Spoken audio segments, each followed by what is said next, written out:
AITA for hiding my true self after my wife publicly humiliated me? The dining room light bulb had been out for 3 days. I had not changed it because I was swamped with an important project for work. Also, to be honest, the dining room got plenty of natural light during the day, and at night we ate dinner in the kitchen anyway. It was a minor detail I planned to fix on the weekend, but for Chloe, my wife, that dead light bulb became the symbol of everything that was supposedly wrong with me. "You cannot even do that," she told me on Tuesday morning while sipping her coffee. "A simple light bulb, and you let it go for days. What kind of man are you?" I did not answer. I had a video conference in 20 minutes and did not want to start the day with an argument. What I did not know was that this comment was just the dress rehearsal for what would come next. My name is Daniel, and I am 35 years old. I work as a software engineer for a tech company based in San Francisco, but I live in Austin, Texas, and work remotely. It is not a glamorous job from the outside. I spend most of the day in front of a computer in sweatpants, often with messy hair and a cup of coffee getting cold while I solve coding problems. Chloe never really understood what I did. To her, I was simply on the computer all day. It did not matter how many times I explained that I design systems that process millions of transactions, that my work requires years of study and specialized experience. For her, if you could not see it with your own eyes, it did not count as real work. We met 4 years ago at a mutual friend's wedding. She worked as a corporate event planner in Dallas and had that energy that fills any room. She was sociable, outgoing, and always the center of attention. I was the exact opposite, quiet, observant, and more comfortable in the corners than on center stage. We got married after a year and a half of dating.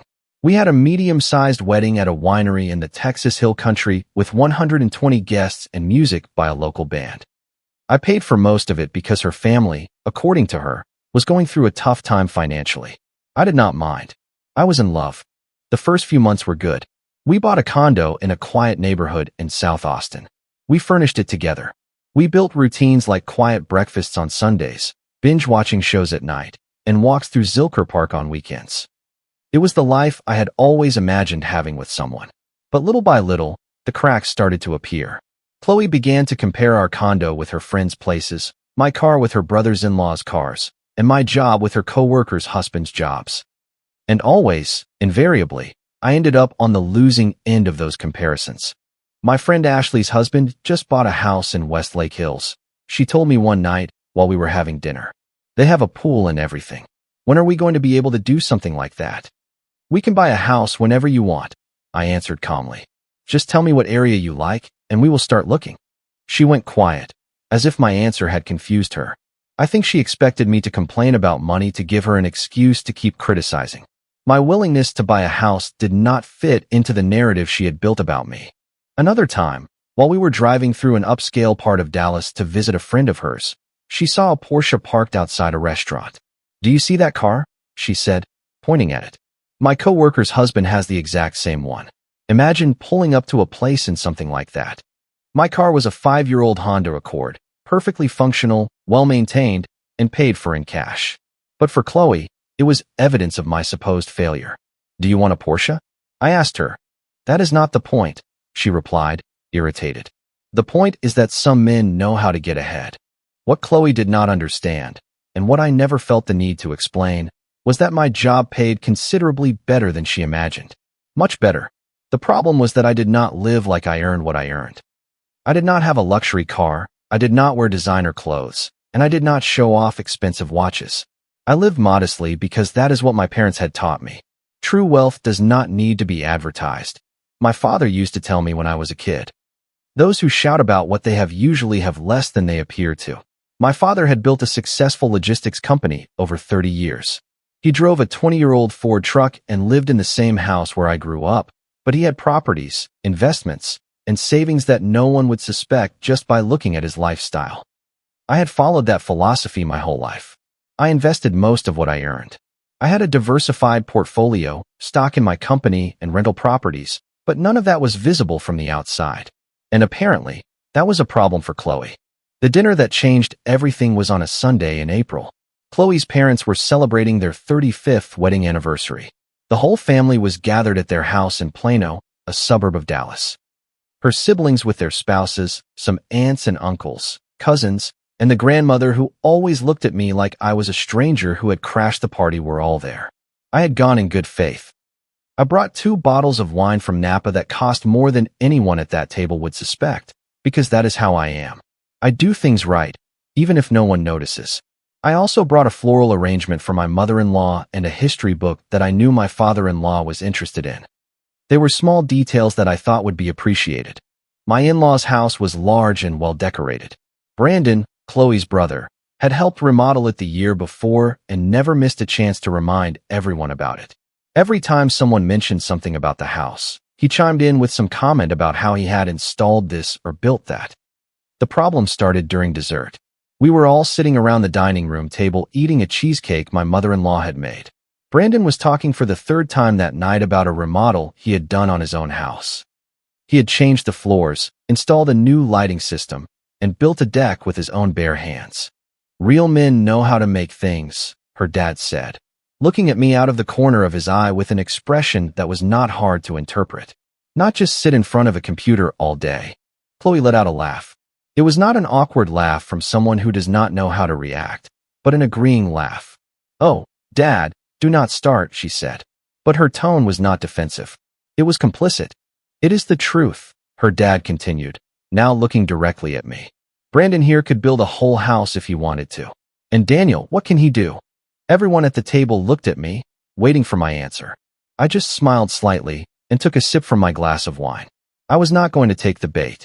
"We have had a dead light bulb in the dining room for a week," Chloe suddenly said, as if she had been waiting for the opportunity. "And he still has not changed it." 3 days. It had been 3 days, not a week. But I did not correct her. What for? The narrative was already written. "Seriously?" Chloe's mom asked with an expression of fake horror. "A simple light bulb? You changed that in 2 minutes." "He just does not know how to do anything with his hands," Chloe continued, now addressing the whole table as if she were telling the funniest joke in the world. "He only knows how to be on the computer. The other day I asked him to hang a picture, and he almost fell off the ladder." That was completely false. She had never asked me to hang any picture, but no one was going to question Chloe's version of the story. The entire table laughed. Her dad with loud belly laughs, her mom with discreet giggles, her siblings exchanging mocking looks, and her brothers' wives covering their mouths to avoid laughing too loudly. They were all united in mocking Chloe's useless husband. "Poor thing," the grandmother said with fake pity, patting me on the arm as if I were a child with learning disabilities. "But well, at least he has a good personality. Not everyone can be useful." Chloe did not defend me. In fact, she joined in the laughter and added more comments about my supposed shortcomings. She claimed that I did not know how to use a drill, that I once called a plumber for a leak that any normal man would have fixed himself, and that my idea of fixing something was looking up an online tutorial, as if that were shameful. I listened to everything in silence. I smiled when it was appropriate. I did not defend myself a single time, not because I could not. I could have told them exactly how much I earned, how much I had invested, and how many properties I owned. I could have explained to them that the job they looked down on paid me more in a month than Brandon the builder earned in a year. But I did not do it, because in that moment I understood something I had been avoiding for months. Chloe did not respect me. Maybe she never had. And a relationship without respect is not a relationship. It is a prison where one of the two has the keys and the other only has chains. That night, as I drove back to Austin, Chloe was in the passenger seat scrolling on her phone as if nothing had happened. When we got to the condo, I went straight to the hall closet. I took out the new light bulb I had bought 3 days earlier and changed it in less than 2 minutes. The dining room was perfectly lit. Chloe watched me do it from the doorway. "Oh, look," she said in a mocking tone. "You could do it." I did not answer. I simply put away the old bulb and went to our bedroom to get ready for bed. The next morning, before she woke up, I did 3 things. First, I called a divorce lawyer. We agreed to meet that week to discuss my options. Second, I contacted my boss in San Francisco and asked about the possibility of relocating to the headquarters. He confirmed that there was a position available. Third, I started documenting everything. I gathered bank statements, investment accounts, property deeds, and everything I had built before and during the marriage. Chloe never really knew what I earned. When I told her I worked in tech, she assumed an average salary. She never asked for more, and I never corrected her assumption. The divorce process took 3 months. Chloe was surprised when she was served with the papers. "What is this?" she asked. "Divorce papers." "Why? What did I do?" "You asked me what kind of man I am. I am the kind of man who does not stay where he is not respected." "This is because of the dinner?" "Because of some jokes." "They were not jokes. It was public humiliation. And you participated." The divorce was finalized without major complications. According to our prenuptial agreement, which she had barely glanced at years ago, our premarital assets were separate. Chloe kept some of the furniture we had bought together and a small portion of our shared savings. Nothing more. 2 weeks later, I moved to San Francisco. The first few months in San Francisco were an adjustment. It was a new city and a new work culture, but they were also months of freedom.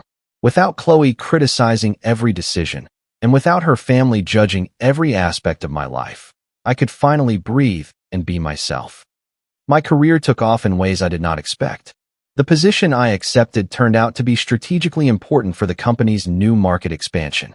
My technical experience made me invaluable. In 6 months, I was promoted twice. My salary, which was already good, tripled with bonuses and company stock. I bought a condo with a view of the bay. It was not flashy, but comfortable and in an excellent area. It was the kind of place Chloe would have plastered all over social media if we had stayed together. I also met someone. Her name was Emily. She was a product designer at a nearby tech company. We met at a tech networking event in the Bay Area. The first thing that caught my attention was that she asked about my work with genuine interest. It was not the typical passing question followed by a look of boredom, but real questions about what I did, how it worked, what challenges I faced, and what I liked about it. Our first date was at a coffee shop near her office.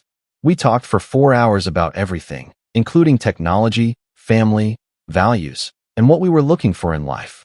She also came from a family that believed in living modestly. Her dad was a successful architect and drove a 15-year-old truck, even though he could buy any car he wanted. People who need to show off what they have, she told me that night while we were walking along the pier, are usually compensating for what they lack on the inside. I knew in that moment that I had found someone who understood the same values my parents had taught me, someone who saw beyond appearances. Meanwhile, in Texas, Chloe was discovering reality. I found out about everything from a mutual friend who still lived in Austin. Apparently, shortly after I left, an article appeared in a major tech publication about the highest-paid engineers in Silicon Valley. My name was on the list, along with a figure that made Chloe sit down in shock.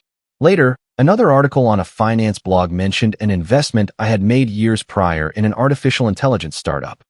The startup had just been acquired by a large corporation, and the return for early investors was considerable.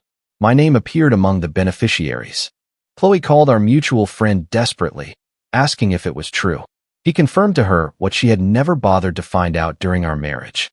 He told her that I earned more in a month than she earned in an entire year, that I had significant investments in rental properties, and that the man who supposedly did not even know how to change a light bulb was financially more successful than her entire family put together, including Brandon the builder.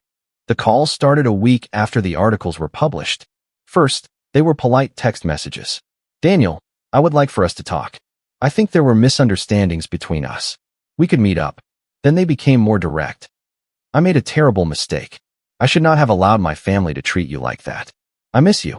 Then came the calls. 3 a day, 5, 10. I let them all go to voicemail. The messages became increasingly desperate. A month later, without warning, she showed up in San Francisco. I was walking out of my building on a Saturday morning when I saw her standing next to a rental car, clearly waiting for me. She looked different, thinner, with dark circles under her eyes. The glamour she cultivated so much had completely vanished. "Daniel," she said, walking toward me with quick steps. "Please, just listen to me. How did you know where I live?" "I hired a private investigator to find you," she admitted shamelessly. "I needed to see you in person." "What for?" "To apologize. To tell you that I was completely wrong. To beg you, if necessary, to give me another chance." I looked at her, my face a mask of calm. "Another chance to do what?" "To humiliate me in front of your family again." "That will not happen again," she said quickly. "I swear. I talked to them. I made it very clear to them that they were wrong about you." "When did you make that clear to them? Before or after they found out how much money I have?" Chloe opened her mouth to answer, but she could not find the words. The silence was the only answer I needed. Daniel, I love you. I always loved you. I was just confused. You were not confused. You were convinced that I was less than you and less than your family. You only changed your mind when you discovered that was not the case. That is not true. Then tell me, Chloe, why did you not call me the day after that dinner to apologize? Why did you not reflect on how you had treated me? Why did you wait until the articles were published? She had no answer for that. At that moment, Emily came out of the building. We were going to get breakfast together, like we did every Saturday. Is everything okay? She asked, approaching and clearly noticing the tension. Yes, I replied, taking her hand. We are done here. Chloe looked at our intertwined hands, and her face completely fell apart. You already have someone else? She asked, her voice cracking. I have someone who values me for who I am, not for what I have. It is a huge difference. It has been 8 months since that day. Emily and I have moved in together. We bought a small house with a yard, and Chloe went back to Texas and had to move back in with her parents. Sometimes I think about that scene where everyone laughed at me over a dead light bulb. That light bulb illuminated more for me than anyone at that table could see. It showed me exactly who Chloe was, and it showed me that I deserved something better. Comment. I wanted to take a moment to share some thoughts on the deeper meaning behind today's video. True self-worth is never defined by the loud opinions of others or the superficial things we own. Sometimes, the hardest but most necessary step we can take is walking away from environments where our boundaries are constantly disrespected. Choosing peace over proving a point is a quiet form of strength that protects our mental well-being. We all deserve to be surrounded by people who value our character rather than our status. Building a fulfilling life begins with honoring your own dignity and refusing to settle for less than genuine kindness. Healing from painful situations requires us to take responsibility for our own happiness and let go of the need for validation. I hope this reminds you to stay true to your core values even when you feel unappreciated. You have the power to create a beautiful journey filled with mutual respect and authentic connections. Thank you for being part of this wonderful community and for always bringing such warm energy to the discussions. If you liked it, don't forget to leave a comment and support the channel by subscribing. See you in the upcoming stories.